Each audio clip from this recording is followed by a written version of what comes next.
Alright everyone, just for the heck of it, let's pwn the history of perpetual motion. Where to start? Well, how about here? What is perpetual motion? It's the concept of something that is in a continuous and unceasing state of motion. Basically, it's something that can go on forever.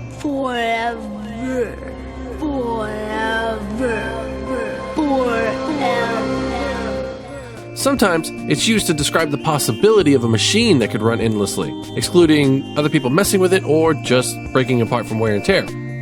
However, due to the fundamental laws of physics at this point in time, it pretty much negates the concept of perpetual motion, basically saying it's impossible.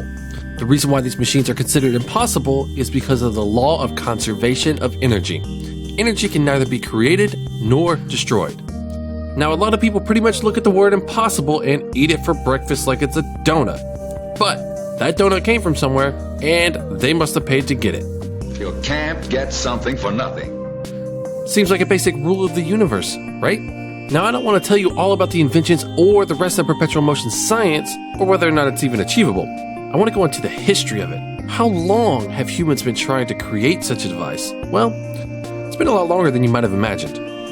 Many people far back in history, before our concepts of thermodynamics even hit the scene, were very aware of this concept, and also were very aware of the futility to attempt these little buggers. But before we dive in too deep, let's take a step back and look into something called automata. Now, automata is not perpetual motion, but it is a moving mechanical device that performs a predetermined set of functions.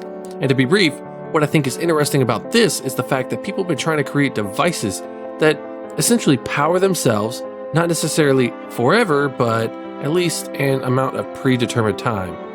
So maybe you can look at this as a more realistic perpetual motion device, one that does not follow the stringent rules of perpetual motion, but ultimately has its limitations and is embraced for it.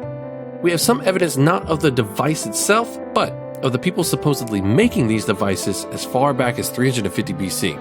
A gentleman named Archytas of Tarentum, who allegedly made a steam-powered wooden dove that could fly and flap its wings. Craziness.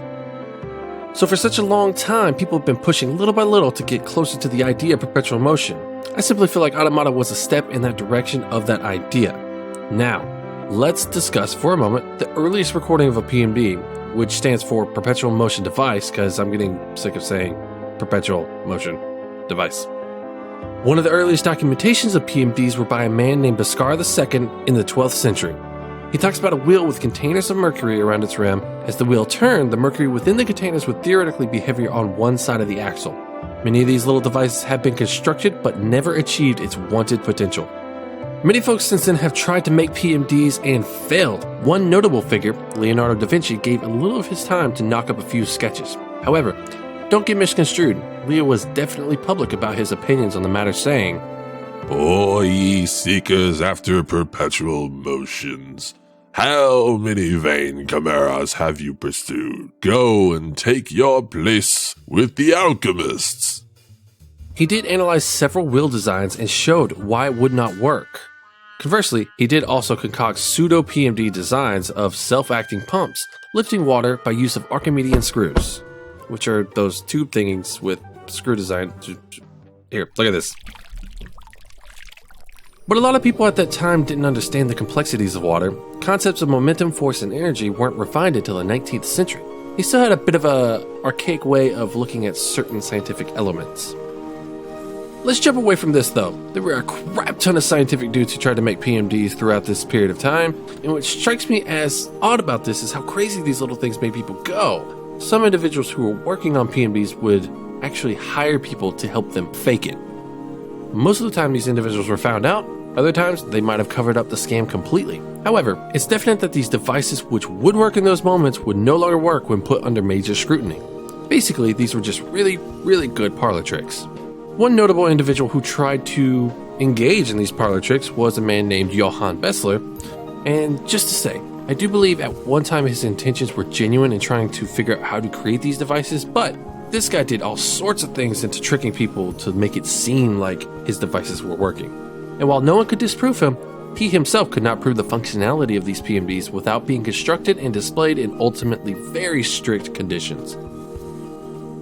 One of the devices he constructed was placed inside of a locked room where they examined the device at the beginning and then they closed the door, and many days later they opened it up and said that it was still working. But that in itself was not proof, because for all we know, he could have got it to work before they opened it the first time and before they opened it the second time. And the reality is outside of that room, it never worked. So basically, it was like a magic trick, which, as we all know today, in order for magic tricks to work, they have to simply create the illusion under proper settings. And the great thing about magic is just allowing yourself to enjoy the illusion.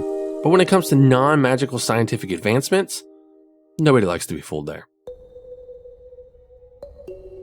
Now, in modern times, our scientific advancement has definitely brought us a long way from the lack of understanding that we needed to completely comprehend why it is considerably a weeded path to pursue the creation of perpetual motion devices and the theory of perpetual motion itself. Pretty much nothing in this universe lasts forever, but much like the Fountain of Youth or the Holy Grail, or other stuff that people so endlessly desire to obtain, this seems to be something that will be perpetually pursued.